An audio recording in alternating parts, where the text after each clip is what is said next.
किस तरह देखते हैं आप आज सरकार ने जो बिल लेकर आई है उसके बारे में?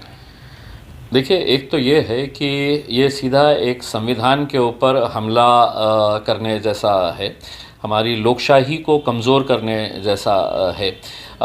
मोदी साहब जब सत्ता में आए हैं तो ये हर कुछ महीनों के बाद, कुछ सालों के बाद कुछ ऐसा एक बिल लेकर आते हैं जिसका नतीजा कुछ नहीं निकलता है, लेकिन देश के अंदर चर्चा कर देते हैं और उनका मकसद ये होता है कि हमारी नाकामियों को छुपाने के लिए हम उसके ऊपर चर्चा ना हो तो बाकी के। अब मैं आपको उदाहरण के साथ दे सकता हूँ कि जैसा नोटबंदी का कानून लेकर आए, बोले ब्लैक मनी आ जाएगा, पूरा टेररिज्म ख़त्म हो जाएगा, ये हो जाएगा, वो हो जाएगा। तो वो लेकर आए, नतीजा क्या हुआ? Time fish. कितना ब्लैक मनी लेकर आए हैं इसको आज तक है तो कोई आंकड़ा ये बता नहीं सके है। फिर जीएसटी का कानून तो थोप दिए है, पूरे जितने भी कारोबार करने वाले लोग हैं उनके ऊपर लेकर आ गए हैं।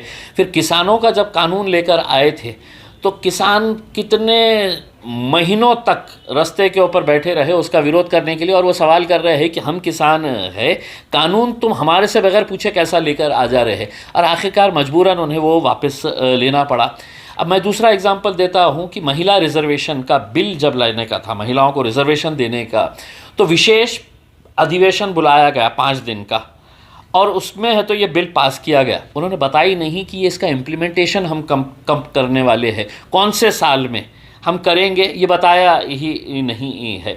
और अब ये वन नेशन वन इलेक्शन का जो लेकर आए हैं, असल में क्या है कि अब मोदी जी और शाह साहब को महानगर पालिका को भी इलेक्शन जब होता है तो उनको बेचारों को प्रचार करने के लिए उतरना पड़ता है। तो उन्होंने दोनों ने बैठ के सोचे यार अपन कितना घूमेंगे करके, चलो एक साथ इलेक्शन कर लेते हैं, हेलीकॉप्टरों में जाएंगे, प्लेनों में जाएंगे, घूमेंगे फिरेंगे, अपना एक ही साथ प्रचार करके आ जाएंगे। ये उनकी बेचारों की मजबूरी हो गई है।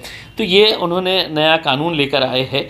हम ये समझते हैं, देखिए ज़्यादा दूर जाने की ज़रूरत नहीं है। अभी 4 राज्यों के इलेक्शंस होना था, उन्होंने महाराष्ट्र और हरियाणा का इलेक्शन अलग कर दिया, ये कहकर कि यहाँ पे बारिश होती है, बहुत तेज़ बारिश होती है, तो हम नहीं कर रहे हैं करके। इलेक्शन कमीशन ने अपने प्रेस कॉन्फ्रेंस, तो तुम 4 राज्यों का इलेक्शन एक साथ नहीं करा सकते हैं, इतना बड़ा देश, उसमें है तो वन नेशन वन इलेक्शन कैसा कराएंगे? ये जवाब उन्हीं को देना है। बस हमारी सोच ये है कि ये एक फेडरलिज्म को हमारे कमज़ोर करता है, कॉन्स्टिट्यूशन पर हमला करता है, लोकशाही को मजबूत करने की बजाय और कमज़ोर करता है। तो ये सब उनका ख्याली पुलाव है। उन्हें मालूम है कि हमारे पास आंकड़े तो है नहीं, हमारे पास एब्सोल्यूट मेजॉरिटी तो है नहीं, तो डाल दो इसके ऊपर, कुछ दिन तक हमारी नाकामियों के ऊपर चर्चा नहीं होगा, और फिर ये स्वाभाविक है कि जब ये पार्लियामेंट के अंदर बिल आएगा तो टाटा फिश हो जाएगा। बेरोजगारी, महंगाई और इसके बाद आरोग्य को लेकर सरकार उसकी तरफ ध्यान नहीं देते हुए ये नए बिल लाकर पब्लिक की दिशा भूल कर रही है, ऐसा लगता है आपको? देखिए, इनकी सोच जो है वो ये है कि इस देश के अंदर कॉपरेटिव बैंक्स ख़त्म हो जाने चाहिए, सिर्फ नेशनलाइज्ड बैंक्स रहने चाहिए।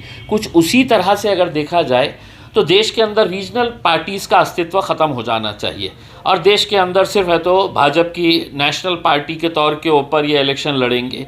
तो इनकी सोच वैसी ही है। इसका सबसे बड़ा फटका जो होने वाला है वो रीजनल पार्टीज़ को होने वाला है। इनके पास तो क्या है, पैसा है, हर चीज़ है, प्रचार करने के लिए ये पूरे देश के हेलीकॉप्टर्स है तो अपने पास बुक कर लेंगे और प्रचार करते हुए ये पूरा घूमते बैठेंगे। मुद्दा जो आपने सवाल उठाया है, गरीबी के बारे में, बेरोज़गारी के बारे में, महिलाओं के बारे में, किसानों के बारे में कुछ अच्छा लेकर आए करके, इलेक्शन कब होना, कैसे होना है करके, ये राज्य सरकार अपने तौर के ऊपर डिसाइड करता है कि भैया हमारे को राज्य सरकार को भंग करने का है तो कब करने का है करके। उसमें केंद्र सरकार के हाथ में देश के सरकार होती ही है। तो इन मुद्दों से भटकाने के लिए ये हर कुछ महीनों के बाद कुछ तो भी नया फितूर छोड़ डालते हैं, और उनको मालूम रहता है इसका नतीजा कुछ नहीं निकलने वाला है। तो ये वन नेशन वन इलेक्शन भी उसी का एक हिस्सा है। महानगर पालिका, ग्राम पंचायत या जिला परिषद ऐसी संस्था को सरकार खत्म करने के इरादे से ऐसी चीज़ें कर रही है। देखिए, मजबूरी ये है कि हमने हैदराबाद में देखे थे कि बेचारे अमित शाह साहब को भी और मोदी साहब को भी महानगर पालिका के इलेक्शन के अंदर चुनाव करने के लिए उतरना पड़ रहा था उनको। तो उनको ये नहीं समझ में आ रहा था कि यार हम अब लोकसभा में भी हमको दौड़ना पड़ा, विधानसभा में भी, नगर परिषद, जिला परिषद के अंदर भी हमको उतरना पड़ रहा है करके। इनकी सोच यही है कि जो भी हो वो सब नेशनल स्तर का हो। जो हमारा जो ग्राम पंचायत है ये एक्चुअल में गांव की पार्लियामेंट की तरह काम करती है। महानगर पालिका जो है वो असेंबलीज़ की तरह काम करती है। तो इनको सबको ख़त्म कर डालो। हम और हमारी हुकूमत, हम किसको ला के बिठाने का है अधिकारियों को, और ये नीचे का जो टोटल सिस्टम है, जो एक मजबूत ढांचा है हमारी लोकशाही का, उसको ख़त्म करने की कोशिश हो रही है।